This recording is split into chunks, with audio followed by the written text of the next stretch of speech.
भगवान शिव शंकर को कैलाशपति भी कहा जाता है। ये नाम भोले शंकर को संभवतः इस कारण दिया गया है कि वो कैलाश पर्वत पर निवास करते हैं।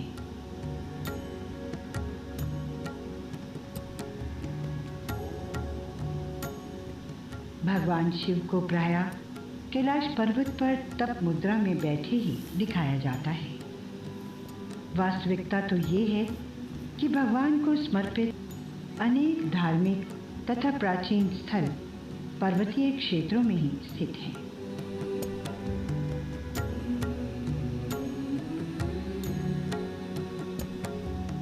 ऐसा ही एक पवित्र स्थान जम्मू कश्मीर राज्य के रियासी नगर के निकट रंसू स्थान पर स्थित है।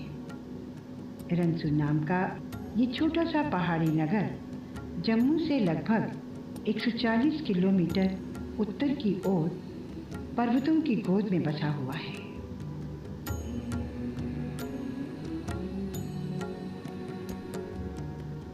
यहाँ पर स्थित है भोले शंकर को समर्पित एक प्राचीन स्थान जिसे शिव खोड़ी कहा जाता है। खोड़ी शब्द स्थानीय है और इसका अर्थ होता है गुफा।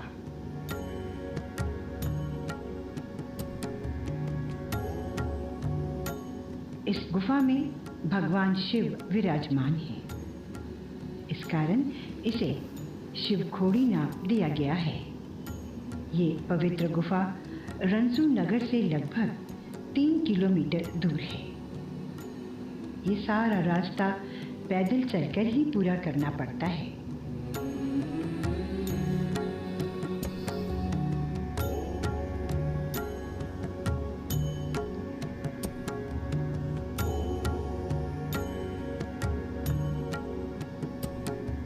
रंसू शिवखोड़ी यात्रा का आधार कैंप है। यहाँ पूजा का सामान तथा भोजन उपलब्ध करवाने वाली अनेक दुकानें हैं।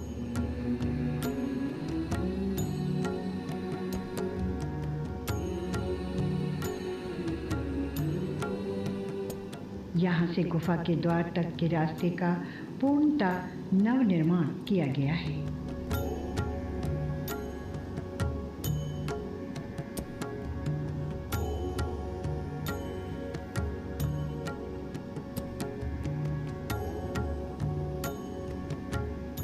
इस रास्ते के संग संग एक पहाड़ी नदी भी कुछ समय तक भक्तों संग चलती प्रतीत होती है। इस नदी को स्थानीय लोग दूध गंगा कहते हैं।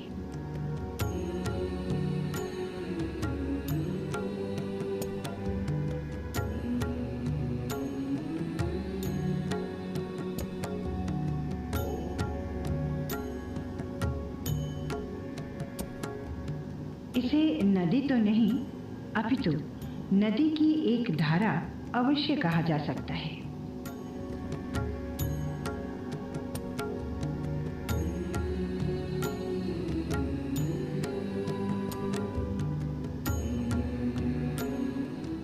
रास्ते पर भक्तों की टोलियां भगवान शिव शंकर का जयगान करते बड़े उत्साह से आगे बढ़ते जाते हैं।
अधिकांश यात्रु 3 किलोमीटर की ये यात्रा पैदल चलकर पूर्ण करते हैं, किंतु कुछ लोग घोड़े पर या फिर विशेष रूप से बनाई गई पालकी पर बैठकर गुफा के द्वार तक की यात्रा पूर्ण करते हैं।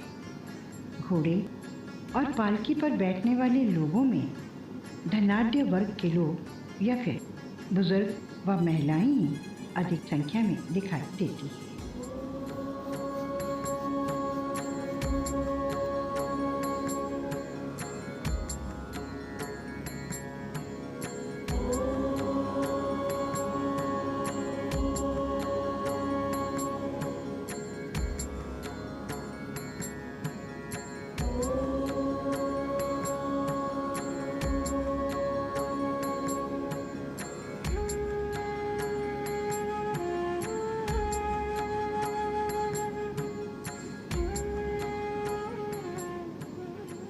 रंसू एक पर्वतीय क्षेत्र है।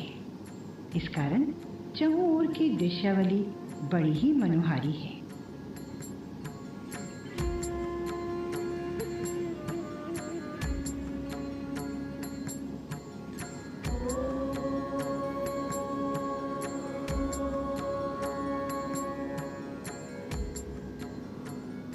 इस प्रकार के दृश्यों से आनंदित होते हुए और बम बम भोले का घोष करते हुए श्रद्धालु शिवखोड़ी गुफा के प्रवेश द्वार के निकट पहुंच जाते हैं। यहाँ पर कुछ सीढ़ियाँ चढ़कर गुफा के मुख्य प्रवेश द्वार तक पहुंचा जा सकता है।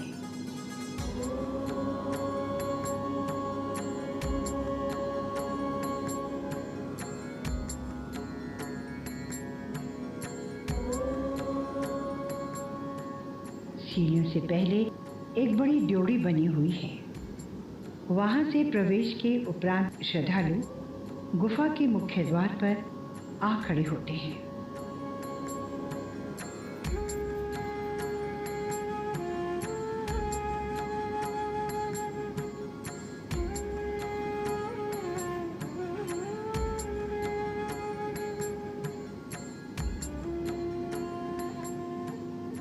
प्रवेश द्वार अधिक बड़ा नहीं है।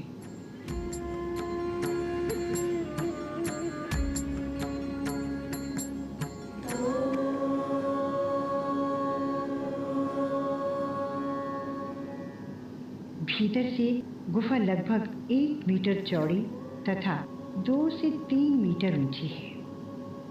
द्वार तंग होने के कारण एक एक करके श्रद्धालुओं को भीतर जाना पड़ता है।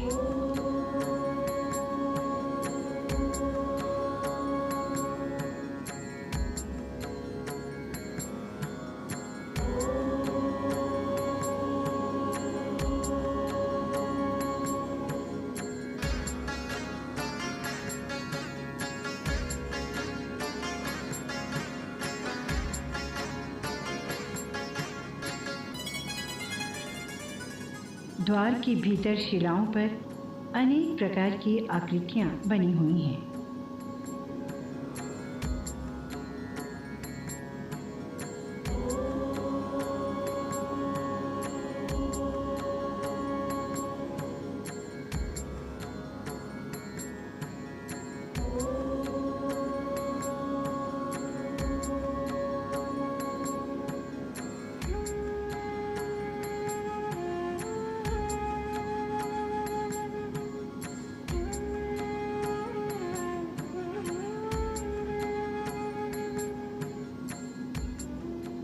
शिवखोड़ी की ये गुफा लगभग 200 मीटर लंबी है। ये अनुमानता माता वैष्णो देवी की पुरानी गुफा से 10 गुना अधिक लंबी है। यहाँ ये बात बड़ी आश्चर्यजनक लगती है कि गुफा के भीतर सीधे या ऊपर की ओर न जाकर नीचे की ओर उतरना पड़ता है। गुफा में कई मोड़ हैं। कहीं पर गुफा बड़ी तंग है, जबकि कुछ स्थान ऐसे हैं जहां 2-3 भक्त खड़े होकर एक साथ जा सकते हैं।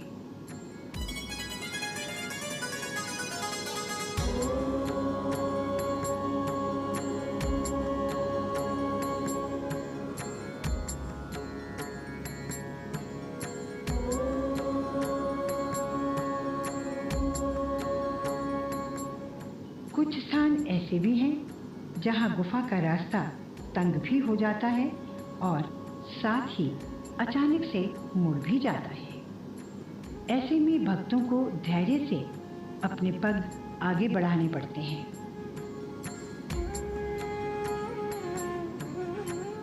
बम बम बोल रहा शिव खोड़ी, बम बम बोल शिव खोड़ी, बम बम बोल रहा शिव खोड़ी। अरे बम भोला के मस्त है गुफा, अरे बम भोला के मस्त गुफा में बैठे भोले सन्यासी।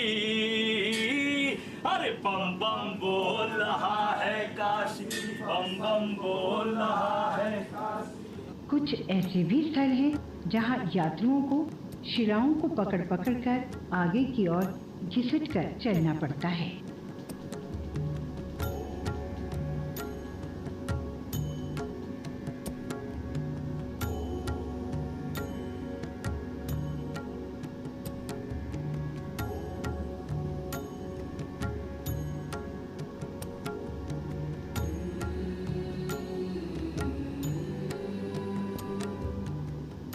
गुफा के भीतर अनेक स्थलों पर प्राकृतिक रूप से कई आकृतियां बनी हुई हैं। उनमें से कुछ भगवान शिव की, कुछ गणेश की प्रतीत होती हैं।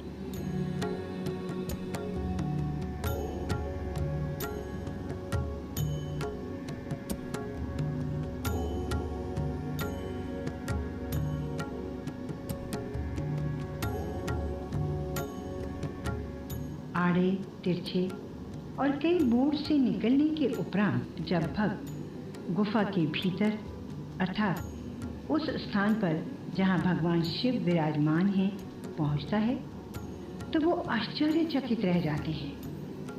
कारण ये कि भीतर का वो स्थान इतना खुला है कि वहां लगभग 300 श्रद्धालु एक साथ बैठकर पूजा कर सकते हैं।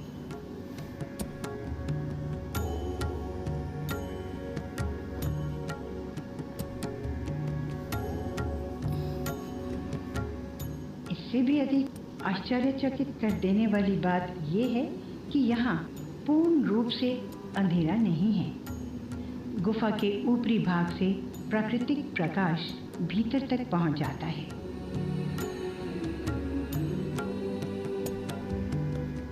मुख्य गर्भगृह में भगवान शिव शंकर एक बड़े से शिवलिंग के रूप में विराजमान है जो धरती से प्रकट हुआ है।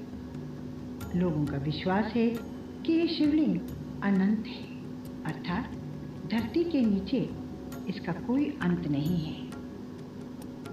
धरती के ऊपर इस शिवलिंग की ऊंचाई लगभग 4 मीटर है।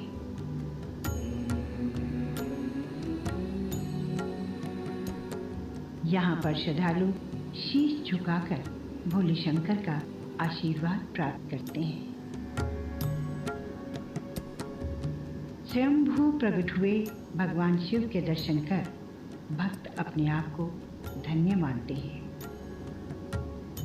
गुफा की छत और दीवारों पर प्राकृतिक रूप से अनेक आकृतियां अंकित हैं। ध्यान से देखने पर इनमें से कई आकृतियां माता पार्वती के रूप में जान पड़ती हैं।